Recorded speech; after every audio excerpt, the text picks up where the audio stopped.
굽기 하던 게 있었는데요. 그것을 하기에는 마음이 우리가 다 준비가 안 될 것 같아서 오늘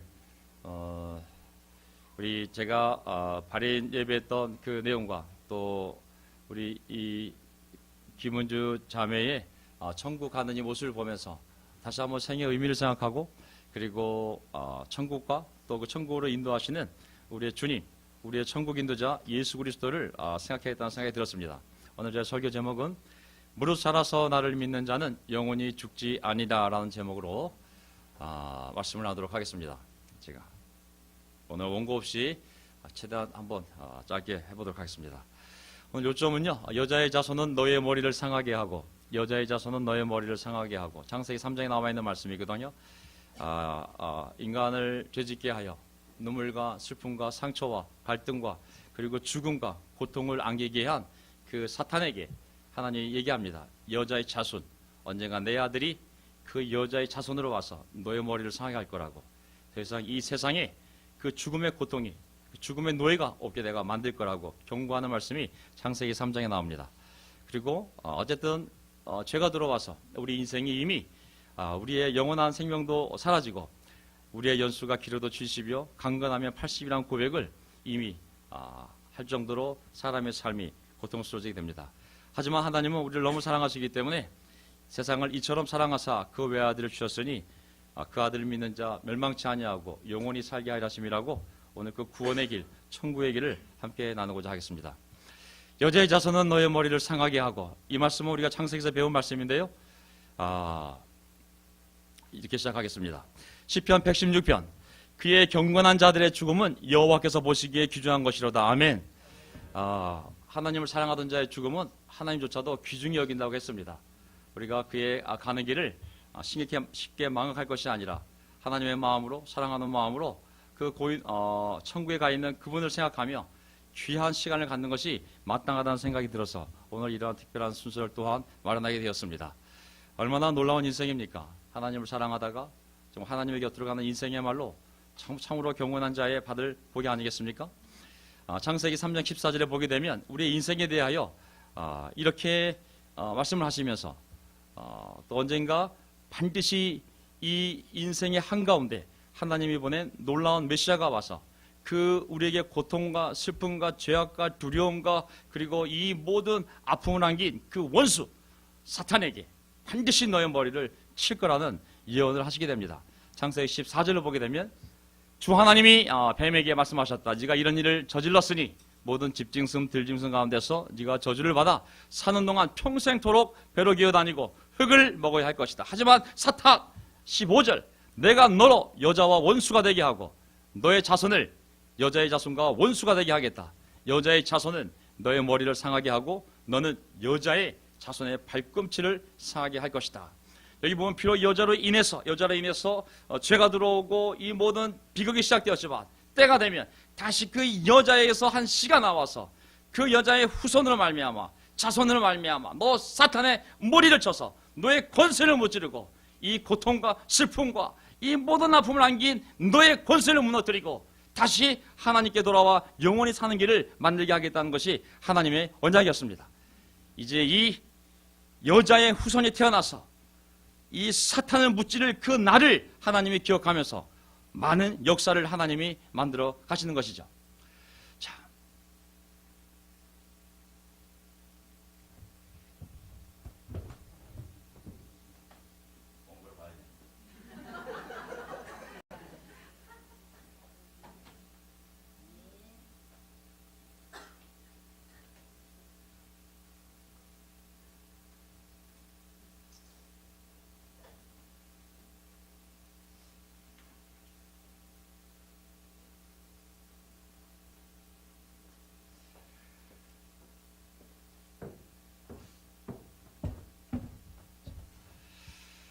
자, 우리가 여기서 이 말씀을 통해서 세 가지를 항상 기억해야 됩니다. 하나는 하나님, 사람, 그리고 우리의 원수인 사탄. 이 세 가지가 실제입니다. 하나님과 그리고 사람, 그리고 이 귀한 사람을 하나님을 믿지 않게 하고 하나님을 의심하게 만들고 하나님을 떠나게 만들고 하나님과 대적하게 만드는 이 사탄. 사람의 인생에 들어와서 많은 고통을 불러일으키는 이 사탄에 대한 존재를 우리가 항상 잊어서는 안 되겠습니다. 그들은 원수라고 했습니다. 원수. 자, 분명히 그들에 대하여 사탄이란 단어 자체가 바로 사탄이란 단어 자체가 원수란 뜻이거든요. 왜냐하면 하나님을 대적하고 사람 삶에 들어가서 이 많은 고통을 불러일으키기 때문에 그의 이름 자체가 원수란 뜻이 있는데, 바로 그리스도와 그리스도의 후손들, 그리고 그리스도를 믿는 자들과 원수가 될 것임을 또한 얘기해 놓았습니다. 때가 되면 반드시 그 후손이 나타나서 그 사탄의 머리를 치고, 그리고 다시 부활의 길을, 그리고 하나님께 돌아오는 길을 열 거라는 것을 말씀해 놓으신 거죠. 하지만 그 사이에 마귀는 이 땅에 사람들의 삶에 들어와서 얼마나 많은 고통과 상처와 눈물과 아픔과 그리고 두려움과 불안을 만들어 놓았습니까? 세상을 보게 되면 얼마나 짧은 시간 안에 사탄이 이 세상을 장악했는지 창세기 6장에 보게 되면 주님께서는 사람의 죄악이 세상에 가득 차고 마음에 생각하는 모든 계획이 언제나 악한 것뿐이라고 탄식할 정도로 마귀가 사람들 세상에 들어와서 완전히 장악했음을 알게 됩니다. 11절에 보면 하나님이 보시니 이미 사탄이 완전히 장악을 해서 세상이 썩었고 무법천지가 되어 있다고 하나님이 성경에 기록해 놓았습니다. 이러한 가운데 그 여자의 후손이 이 땅에 올 수 있도록, 그 마귀의 세력을 무찌를 수 있도록 그 믿는 자들을 세상에 보존하는데, 그게 바로 아브라함인 것이죠. 다 알다시피 주님께서 아브라함에게 말씀하셨습니다. 땅에 사는 모든 민족이 너로 말미암아 복을 받을 것이라고. 너로 말미암아 그 여자의 후손이 올 거고, 그 여자의 후손이 오면 마귀의 머리를 쳐서 사탄의 권세를 무찌르고 다시 사람들이 하나님께 돌아오고 다시 하나님께 사랑을 받으며 영원한 생명을 얻을 수 있는 그 길을 아브라함 너를 통하여 반드시 그 일이 일어날 거고 모든 민족이 복을 받을 거라 했습니다. 우리가 알다시피 창세기 49장에 보면은 야곱의 12아들 중에 유다에 대해서 또 이렇게 예언을 해놨습니다. 임금의 지휘봉이 유다를 떠나지 아니하고 통치자의 지휘봉이 자손 만대까지 이를 것이다. 권능으로 그 자리에 앉을 분이 오시면 만민이 그에게 순종할 것이며 만민이 그를 믿고 순종할 때 그가 왕이 되어서 그 여자의 후손으로 와서 사탄을 무찌르고 그리고 놀라운 하나님의 복을 이 세상에 끼칠 것을 미리 예언해 놓았던 것이죠. 세상은 영적 전쟁입니다. 아멘. 우리가 보기에 아무리 IT가 발달되고 아무리 우리의 삶이 물질적으로 풍요로워져도 육체적으로 수명이 연장되어도 하나님의 눈으로 봤을 때는 이미 사탄이 이 세상의 왕이요 권세자요 그리고 수많은 죄악 가운데 사람들을 죽음으로 데리고 가는 세상이 바로 이 세상임을 알 수가 있습니다. 그 세상에 대하여 어떻게 얘기하고 있습니까? 우리의 연수가 70이요 강간하면 80이라도. 자, 한번 볼까요?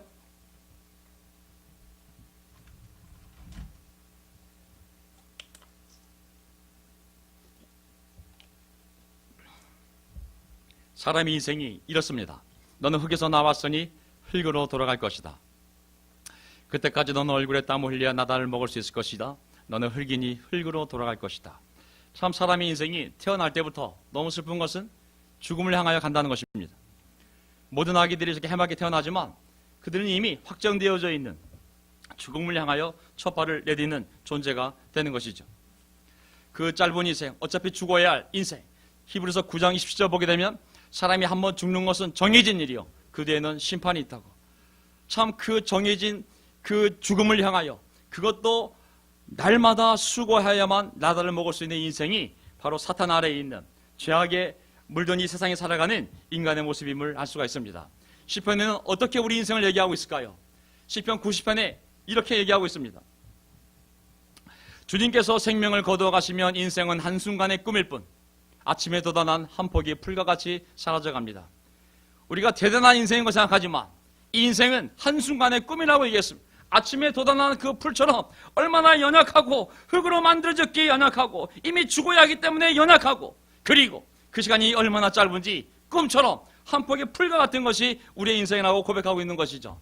10절에 보면 기껏 최선을 다하여 산다 할지라도 그 연수가 70이요 아무리 강건하다 하더라도 80이라도 그 내용을 보면 그 연수의 자랑은 수고와 슬픔뿐이요 빠르게 지나가니 마치 날아가는 것 같습니다. 그 짧은 인생도 가만히 들여다보면 생로병사와 희노애락의 삶이 있지만 얼마나 많은 수고를 해야 되며 얼마나 많은 슬픔이 있는지 우리 인생에 대하여 성경은 그렇게 아름답게 묘사하지만은 않습니다.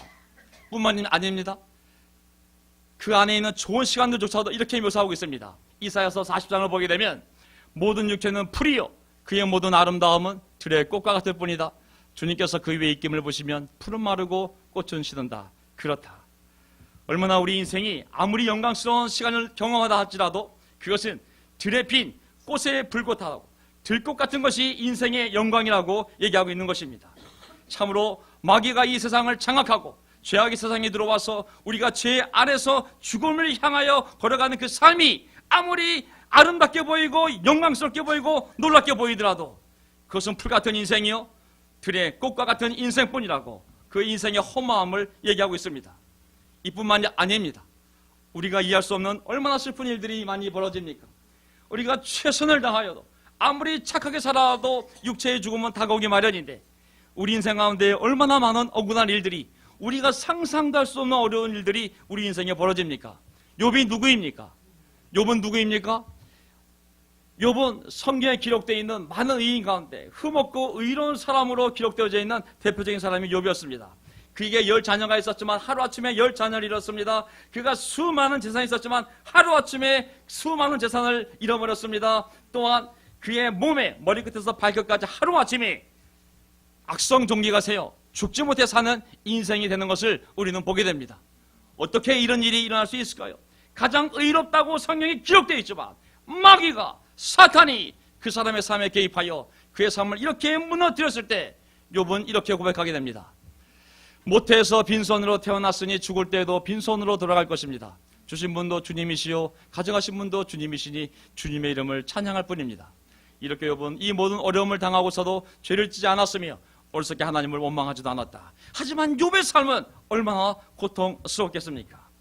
이것이 바로 이 짧은 인생을 살아가며 우리가 경험했던 세상이며 오늘 태어날 아이들도 만약에 그 여자의 후손이 이 땅에 와서 사탄을 무찌르고 사탄의 권세를 무너뜨리고 하나님으로 가는 길을 열어주시고 하나님의 길 안에서 하나님의 보호와 인도를 받는 그 길이 열리지 않았다면 이 시편의 말처럼 수많은 슬픔과 눈물과 상처와 고통과 불안과 두려움과 우리가 알지 못하는 수많은 우리가 받아들일 수 없는 사건 속에서 두벅두벅 죽어야만 하는 불쌍한 운명일 것입니다.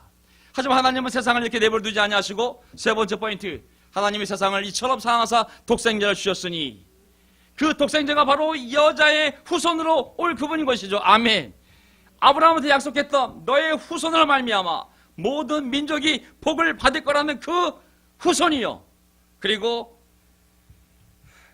창세기 49장에 야곱의 10아들 중에 유다에게 예언했던 한 임금이 와서 온 사람이 그에게 복종할 텐데 그를 믿고 복종하기만 하면 하나님이 주시는 그 복이 임할 거라는 그 예언되어진 왕이 바로 이 독생자임을 얘기하는 것이죠. 요한복음 1장에 얘기하고 있습니다. 참빛이 세상에 왔다고 많은 사람이 그를 거절했지만 하나님의 아들이 예수로 왔을 때 많은 사람이 거절했지만 그러나 그를 맞아들인 사람들 곧 그 이름을 믿는 사람들에게는 하나님의 자녀가 되는 특권을 주셨다. 아멘. 절망의 인생이지만 아무리 오래 살아야 90밖에 안 되는 인생이지만 그 현실을 들여다보면 슬픔과 수고밖에 없지만 때로는 우리가 이해할 수 없는 수많은 고통들이 우리 삶에 있지만 때가 되었을 때 그 여자의 후손이 사탄의 머리를 깨고 하나님 앞으로 갈 수 있는 길을 열 때가 되었을 때 그의 아들이 메시아로 이 땅에 일었음을 얘기하고 있는 것이죠. 그의 이름을 믿는 사람, 그 예수 그리스도를 받아들인 사람에게는 하나님의 자녀가 되어 그 슬픔과 고통의 인생을 극복하고 하나님의 자녀로 살 수 있는 놀라운 길이 열렸음을 얘기하고 있습니다. 아멘. 심은주 자매가 아멘이라 하지 않았습니까? 예수님을 믿고 그 이름을 고백하고 세례를 받아 하나님의 자녀가 되는 특권을 받은 자매가 아닙니까? 우리가 또한 그런 자녀가 아닙니까? 요한복음 3장에 얘기했습니다. 얼마나 놀라운 일이 그 자녀의 삶에 일어났으며 우리 삶에 일어났습니까? 내가 진정으로 너에게 말한다. 누구든지 다시 나지 않으면 하나님 나라를 볼 수 없다. 다시 얘기합니다. 예수께서 대답하셨다. 내가 진정으로 너에게 말한다. 누구든지 물과 성령으로 나지 않으면 하나님 나라에 들어갈 수 없다. 육에서 난 것은 육이요 영에서 난 것은 영이다. 아멘. 누구든지 이 사탄의 권세를 벗어날 수가 없어요. 누구든지 태어날 때부터 이 세상을 장악하고 있는 사탄의 권세에서 수많은 고통과 눈물과 상처와 불안함과 두려움 속에서 살아갈 때 예수의 이름을 믿고 그의 자녀가 된다면 우리는 다시 한번 물과 성령으로 거듭나서 하나님의 나라를 볼 수 있고 하나님 나라에 들어갈 수 있는 놀라운 영적 존재가 되는 것입니다. 아멘. 우리가 기분자매를 슬퍼할 때 또한 가장 큰 위로는 무엇입니까?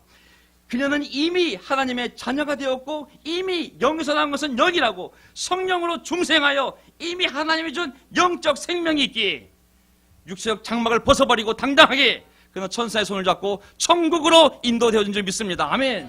왜? 영원한 생명이 있었기 때문에 가능한 것이죠.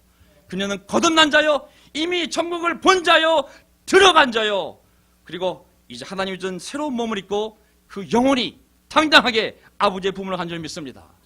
요한복음 3장 16절, 하나님이 세상을 이처럼 사랑하사 독생자 주셨으니 그 여자의 후손이 이 땅에 왔으니 이는 그를 믿는 자마다 멸망하지 않고 영생을 얻게 하려 하심이라. 아멘.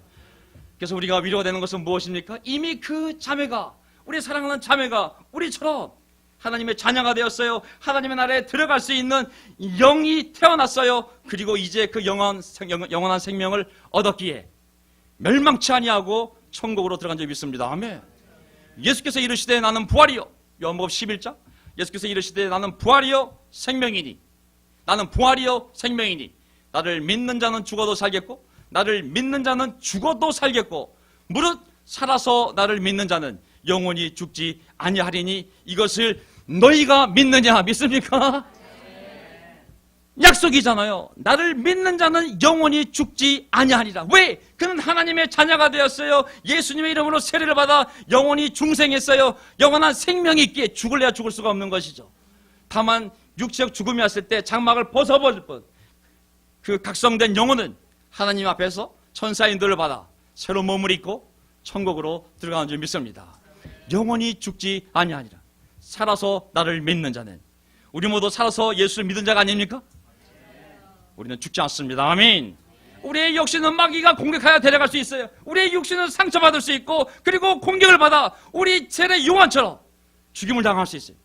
하지만 무릇 살아서 예수를 믿는 자는 영원히 죽지 아니하리라고. 왜? 그것은 육적인 생명이 아니라 영원한 생명이기 때문에, 영적 생명이요 하나님의 생명이기 때문에 사탄이 가져갈 수 없는 생명인 것이죠. 육신을 벗어버린 그 영혼은 도도하게 당당하게 하지만 너무 아름다운 모습으로 하나님께 인도되어진 줄 믿습니다. 로마서 6장 22절, 이제 여러분은 죄에서 해방을 받고 하나님의 종이 되어서 거룩함에 이르는 삶의 열매를 맺고 있습니다. 그 자매의 이 삶을 보세요. 우리 삶도 마찬가지지만 얼마나 많은 관계를 하나님이 축복해 주셨습니까?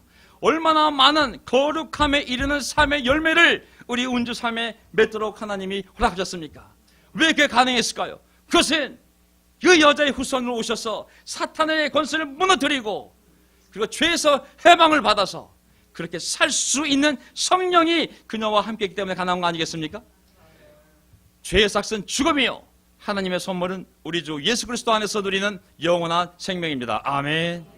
우리 모두 죽음을 향해 걸어가던 인생들이었지만 그냥 강건해도 90이요 그 연수를 보더라도 슬픔과 고난뿐인 인생이었지만 예수 그리스도를 만나 그 이름을 믿고 영접하여 우리가 하나님의 자녀가 되었고 성령으로 중생하여 하나님의 나라를 보고 들어갈 수 있는 새로운 영적 생명을 받았으며 그리고 이제 우리는 영원한 생명을 선물로 받았기에 죽음을 뒤로하는 것이 아니라 천국을 소망하며 당당하게 살아가는 줄 믿습니다. 아멘. 우리는 죽음에 대한 공포 이겨낼 수 있습니다. 왜냐하면 예수님이 이미 우리 죽음을 경험하셨기 때문에 죽음이 무엇을 의미하는지 알기 때문에 우리를 위로할 수 있고 보세요. 히브리서 2장 14절에 그 여자의 후손이 이 땅에 왔을 때 그 메시아 하나님의 아들이 이 땅에 왔을 때 어떤 모습으로 오고 어떤 일을 하실지를 보십시오. 이 자녀들은 피와 살을 가진 사람들이기에 그도 역시 피와 살을 가지셨습니다.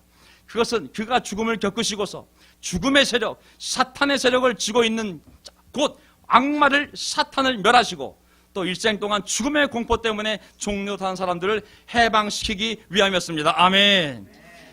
자, 세례 안 받으신 분들 있으시면 아직 중생하시지 않은 분이 있다면 이 시점에서 결정하시기 바랍니다. 아멘. 죽음의 공포, 이거는 철학으로 재산으로 자기의 노력으로 벗어날 수 있는 것이 아닙니다. 그것은 오직 그 예수의 이름을 믿고 창세기 3장 16절에 예언되어 있는 하나님이 인간의 죄를 짓고 마귀가 이 땅에 들어와서 그 죄악을 통하여 가인이 아벨을 죽이고 그리고 모든 세상이 그러한 폭력과 그러한 살인과 그러한 죽음으로 고통을 당할 때 세워놓은 계획인 것이죠. 언젠간 내가 내 아들을 사람의 몸을 입고 이 땅에 내보내서 그가 그 죽음을 경험하게 하고 그리고 그의 죄 몸에 모든 죄를 주고 십자가에 죽게 하심으로 말미암아 모든 죄를 해결하고 이제 누구든지 내 아들을 믿는 자는 영원히 살 수 있는 생명을 주어야지. 그 계획이 우리 가운데 이루어진 줄 믿습니다. 아멘. 우리는 죽음의 공포가 아니라 천국의 소망을 더 크게 가져야 됩니다. 아멘. 왜냐하면 그 공포에 있다면 종로 될 것이고 우리는 사탄에서 해방되어서 하나님의 종이 된 자들인데 다시 죽음의 공포에 빠진다면 먹고 사는 두려움에 빠진다면 다시 옛날의 종로스로 돌아가지 않겠습니까? 그렇다면 예수님의 십자가의 죽음이 헛되지 않겠습니까? 저는 오늘 동영상을 만들면서 그 아이들의 모습을 보면서 우리가 다시 태어났을 때 천국에서 그러면 우리 육신의 장막을 벗어버리고 우리가 늙어서 이 장막을 벗든 아니면은 우리가 어떤 질병 속에서 이 장막을 벗든지 간에 하나님께서 우리 모든 사람은 아무리 선하게 살아도 아무리 착하게 최선을 다하여 아무리 완벽하게 살아도 육적인 죽음은 피할 수 없는데 그렇다면 그 영혼은 어떻게 천국에 들어갈 수 있을까? 그것은 고린도서 15장에 나와 있습니다. 그러나 죽은 사람이 어떻게 살아나며 그들은 어떤 몸으로 옵니까 하고 묻는 사람이 있을 것입니다. 사람이 죽었는데 어떻게 저기로 올라갈 수 있냐? 어리석은 사람이여, 그대가 뿌리는 씨는 죽지 않고서는 살아나지 못합니다. 그대가 뿌리는 씨는 죽어야 새로운 생명으로 살아나는 것이죠. 그러나 하나님께서는 원하시는 대로 그 씨앗에 몸을 주시고 그 하나하나의 씨앗에 각기 고유한 몸을 주십니다. 아멘. 너무 재미있는 것은 씨앗이 땅에 떨어져서 죽어야 싹이 나고 또 새로운 몸이 생기잖아요. 그러니까 우리가 죽음을 생물학적으로 보게 되면 삶의 마지막 순간이라고 생각할지 모르겠지만 영적으로 더 정확하게 얘기하면 그것은 천국의 시작인 것이죠. 어쨌든 천국에 들어가려면 이 몸으로 들어갈 수가 없어요. 이 몸은 지상용 몸이에요. 이 지상에서 썩고 없어질 가상이 이거 어차피 한계를 가지고 하나님이 저절로 따게 하게끔 만든 몸인 거죠.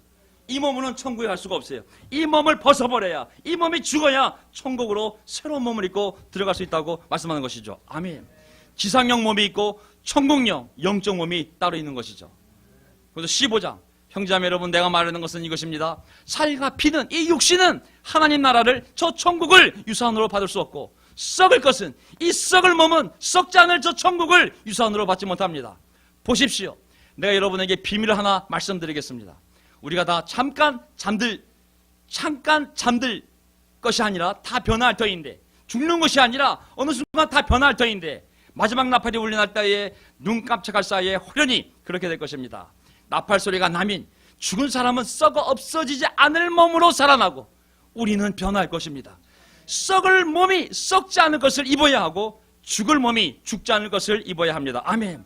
천국에서 영원히 살 수 있는 생명은 이미 우리에게 있어요. 아멘. 재밌습니다. 아멘. 몸이 문제예요. 몸. 그 몸은 하나님이 새롭게 주신다는 거지. 썩지 않을 몸으로, 죽지 않을 몸으로, 영적인 몸으로, 천국령 몸으로 주신다는, 새로운 몸을 주신다는 것이죠. 우리가 그것을 믿는다면 이 마지막 구절을 통하여 우리가 위로받기를 바랍니다. 우리 김자매가 이 땅을 떠났을 때, 그녀가 의식이 다시 돌아왔을 때 그 순간 바로 천사를 보았겠죠. 그 천사가 무엇을 했을까요? 하나님의 자녀에게 무엇을 얘기하고 무엇을 보여주었을까요? 요한계시록 22장 1절 말씀이 이미 은주가 경험한 모습이요, 또 우리가 만날 천사요 모습인 것입니다. 천사는 또 수정과 같이 빛나는 생명수의 강을 내게 보여주었습니다. 그 강은 하나님의 보좌와 어린 양의 보좌로부터 흘러나와서 도시의 넓은 거리 한가운데를 흘렀습니다. 다시 저주를 받을 일이라고는 아무것도 그 도성에 없을 것입니다. 하나님과 어린 양의 보좌가 도성 안에 있고 그의 종들이 그를 예배하며 하나님의 얼굴을 뵐 것입니다. 아멘. 우리는 새로운 몸을 입고 우리 모두 언젠가는 멀지 않았어요. 저 뒤에 있는 아이들 빼고는 내가 보기엔 100년 이내로 전부 이 말씀을 경험하게 될 것입니다. 난 눈 딱 떴을 때 천사가 오더니 수고했다고 너희 아버지께서 나를 보내셨다고.